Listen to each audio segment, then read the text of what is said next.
Hai hai hai. Selamat datang kembali di channel Min Donghua.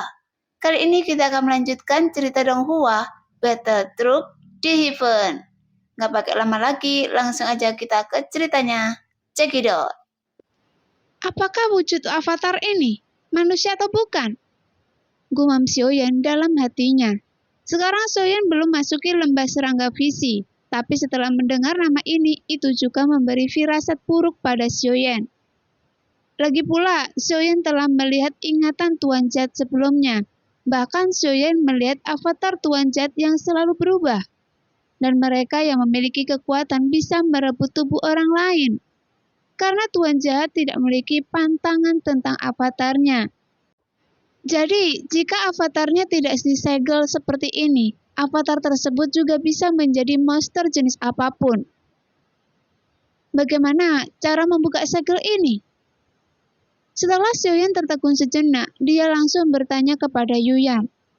Pada saat yang sama, kehampaan di sekitarnya terus berubah seperti mimpi. Sepertinya lapisan kabut ini bukanlah misteri pembatasan, tapi inilah pembatasan yang menyegel lembah serangga visi.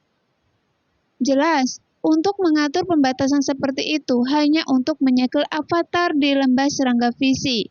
Itu juga sudah menjelaskan bahwa avatar Tuan Jahat ini pasti tidak sederhana.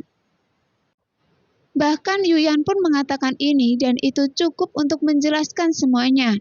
Tapi keberadaan macam apa yang ada di sana? Dan jenis avatar macam apa dari avatar Tuan Jahat ini? Bahkan Yuyan sendiri tidak tahu. Untuk masalah ini, saya tidak punya ide. Lagi pula, saya tidak pandai dalam seni formasi pembatasan. Tapi menurut saya, seharusnya pembatasan ini tidak akan menjadi masalah bagi Anda.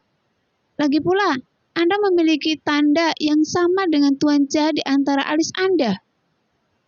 Jawab Yuyan sambil menatap Xiaoyan dengan serius. Namun Xiaoyan mungkin tidak tahu bahwa ada pesona yang tak terlukiskan di mata indah Yuyan. Seolah-olah saat dia melihat Xiaoyan, sepertinya dia tidak mengenakan pakaian apapun. Mendengar itu, Xiaoyan segera melihat segel di depannya. Kemudian tubuhnya tiba-tiba bergerak, dan dia langsung berubah menjadi pelangi panjang dan menyapu ke dalamnya. Segera awan warna-warni dan kabut tiba-tiba memenuhi udara.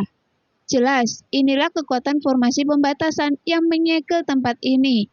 Hanya saja, saat kekuatan ini menyentuh Xiaoyan, itu juga membuat Xiaoyan cukup tercengang. Karena pembatasan tersebut tidak menghalangi Xiaoyan, sehingga tenggelam dalam awan warna-warni ini. Setelah Xiaoyan memasukinya dan menghilang begitu saja, Yuyan tiba-tiba memasang ekspresi tidak senang di wajahnya. Sialan, ini tidak menyenangkan sama sekali. Karena dia masuk sendiri. Bahkan tanpa mengucapkan, dia akan membawang selirnya. Namun saya juga tidak tahu apakah dia bisa berhasil mendapatkan avatar ini. Ngomong-ngomong, saya juga belum tidur dengannya karena pergi ke lembah serangga visi ini. Kata Yuyan dengan penuh penyesalan. Di dalam lembah, setelah Xiaoyan memasuki kabut warna-warni ini, segala sesuatu di depannya tiba-tiba berubah, dan sebuah gambaran yang tidak dapat dibayangkan muncul di depan mata Xiaoyan. Sekarang, dia dikelilingi oleh benang sutra putih sejauh mata memandang, seolah-olah seluruh dunia ini terbungkus di dalam kepompong. Tepat ketika Xiaoyan sedang mengamati sekeliling benang sutra di sekitarnya, dia diam-diam telah terbungkus oleh benang sutra tersebut. Jadi Xiaoyan segera mengangkat kepalanya dan matanya berubah menjadi dingin. Segera nyala api tiba-tiba meledak dari tubuh Xiaoyan. Kemudian nyala api tersebut dengan cepat menyebar dan berubah menjadi lautan api. Jika itu adalah benang sutra biasa, di bawah nyala api Xiaoyan, benang sutra tersebut pasti akan terbakar menjadi abu dalam sekejap. Dan setelah lautan api menyebar, benang putih di sekelilingnya juga seperti yang diperkirakan Xiaoyan. Dia tidak mampu menahan kekuatan penghancur dari nyala api Xiaoyan. Melihat pemandangan itu, telapak kaki Xiaoyan tiba-tiba bergetar. Kemudian sebuah nyala api yang lebih kuat meledak dengan gila-gilaan. Setelah nyala api itu melonjak dan menyapu ke sekelilingnya, semua benang yang tersentuh api berubah menjadi abu terbang. Hanya saja ada banyak sekali benda putih di sini yang seperti kepompong ulat sutra. Dan masing-masing dari kepompong ini berukuran beberapa kaki. Dan itu cukup besar untuk menampung tubuh seseorang. Namun, nyala api yang menggunakan kekuatan penghancur Xiaoyan itu juga menyebabkan kepompong putih di sekelilingnya meledak. Kemudian, sebuah makhluk humanoid aneh bergegas menuju Xiaoyan dengan ganas.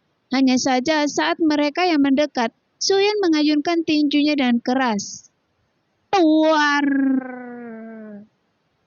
Di bawah suara teredam yang bergema, seketika tinju Xiaoyan langsung menghancurkan mereka menjadi kabut darah. Hanya saja saat kabut darah itu meledak, kabut darah tersebut berwarna hijau, dan Xiaoyan bahkan tidak punya waktu untuk melihat apa itu, yang menunjukkan kabut darah ini mengandung racun yang sangat kuat. Tapi untungnya, Xiaoyan juga sudah berpengalaman, dan itu juga sudah dihitung saat-saat Xiaoyan masuki tempat ini. Namun, masih ada banyak kepompong putih di sini, dan ukurannya juga berbeda-beda. Pada saat yang sama di sekitar Xiaoyan, masih ada benang putih yang menyapu ke arah Xiaoyan dengan ganas.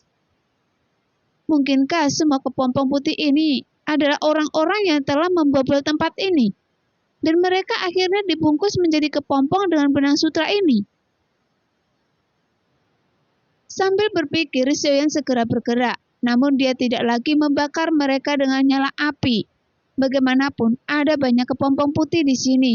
Dan dia tidak tahu hal aneh apa lagi yang ada di sana. Jadi Xiaoyan berencana untuk mencari tahu situasi tempat ini lebih dulu. Namun setelah menyapu ke sekeliling, hamparan warna putih ini sangat luas. Seolah-olah seluruh dunia telah berubah menjadi kepompong yang sangat besar. Dan Xiaoyan ada di dalam kepompong ini. Apakah Anda menghindari saya? Kata Xiaoyan dengan dingin. Karena jika berbicara secara logis, Xiaoyan bisa memasuki tempat ini dengan mudah. Bahkan tanpa terhalang oleh formasi pembatasan sama sekali, yang menunjukkan karena status istimewanya. Segera Xiaoyan melihat sekeliling, namun Xiaoyan tidak bisa tidak memikirkan dia harus menggunakan tubuh dewa aslinya. Meskipun Xiaoyan tidak merasakan apapun, tapi setelah masuk ke sini, Xiaoyan memang menyadari perasaan yang membuat jantungnya berdebar. Kenapa Anda tidak keluar dan bicara? Suara Xiaoyan menyebar. Jelas, Xiaoyan juga tahu bahwa avatar Tuan Jahat ini pasti bersembunyi di suatu tempat di antara mereka. Dan dia belum muncul setelah Xiaoyan sekian lama masuk. Yang menunjukkan avatar ini tidak mau muncul, bahkan tidak ada respon dari sekitar. Dan masih hamparan putih yang luas yang diselimuti benang putih di mana-mana. Setelah beberapa saat, tiba-tiba Xiaoyan merasa ada yang tidak beres di sini. Sepertinya akan sangat mudah untuk masuk, tapi tidak akan mudah untuk keluar dari tempat ini. Sepertinya avatar ini sengaja membiarkannya masuk, dan sekarang dunia ini telah tertutup. Tepat ketika Xiaoyan sedang berpikir, dia tiba-tiba merasa kecepatannya melambat, dan tubuhnya mulai tidak bisa bergerak. Apakah itu racun? Xiaoyan sedikit mengernyit. Kemudian dia memeriksa tubuhnya sendiri dengan hati-hati. Namun, meskipun tidak ada perubahan pada meridian dalam tubuh, tapi tiba-tiba tubuh Xiaoyan menegang, dan seluruh tubuh menyusut. Dan yang membatasi Xiaoyan adalah benang sutra transparan yang melilit tubuhnya di beberapa titik.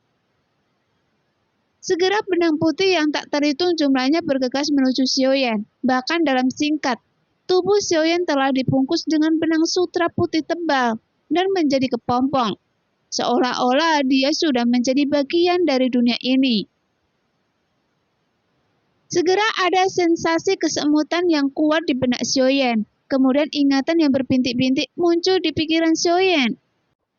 Pada saat yang sama, Xiaoyan yang berada dalam kepompong putih, sebuah tangan dimasukkan ke dalamnya. Kemudian dia merobek kepompong putih itu. Dalam pandangan Xiaoyan, dia melihat wajah yang tidak asing baginya, dan itu adalah Tuan Jahat. yang Xiaoyan lihat dalam ingatan yang diberikan oleh Yuyan sebelumnya.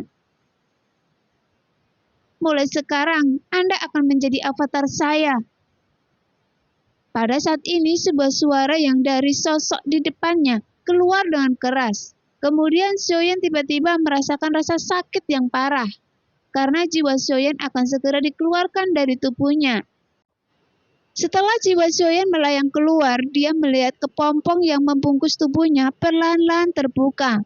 Kemudian tubuh fisiknya segera keluar dari situ. Setelah Xiaoyan melihat melalui jiwanya, dia melihat sosok menunjukkan senyuman jahat. Bagaimana tuanku? Sebelumnya Anda memiliki kendali atas tubuh saya. Sekarang akhirnya giliran saya untuk mengendalikan tubuh Anda. Sosok itu berkata sambil mencibir. Namun, meskipun jiwa Xiaoyan dikeluarkan dengan paksa dari tubuhnya, dia sama sekali tidak panik. Sebaliknya, dia melihat sosok di depannya dan dia merasa alasan mengapa sosok ini disegel. Ada beberapa elemen yang disengaja di antara mereka. Jika tidak, dengan kekuatan klan Cimi untuk merebut tubuh tersebut.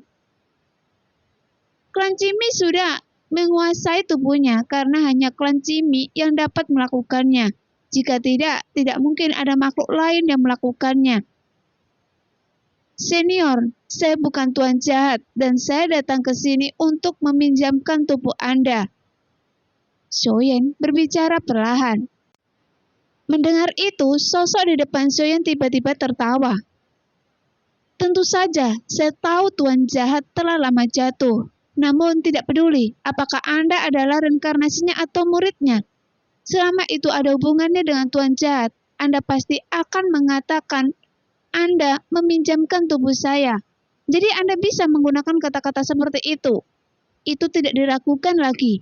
Anda hanya berbicara omong kosong. Sekarang jiwa Anda ada dalam kendali tangan saya, dan Anda bahkan tidak bisa mengendalikan tubuh Anda sendiri. Jadi, kualifikasi apa yang Anda miliki ingin meminjam? Namun, sebelum sosok itu selesai berbicara, jiwa Xiaoyan tiba-tiba kembali ke tubuhnya. Kemudian jiwa sosok itu yang baru saja menempati tubuhnya diperas oleh Xiaoyan.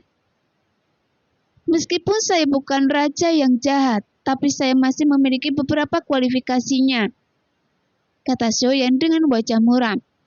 Jelas, dia harus menunjukkan kekuatannya. Jika tidak, dia akan dianggap sebagai udang berkaki lunak. Nah, demikianlah cerita hari ini. Terima kasih yang sudah menonton video Min sampai selesai. Sampai jumpa di video selanjutnya. Bye-bye.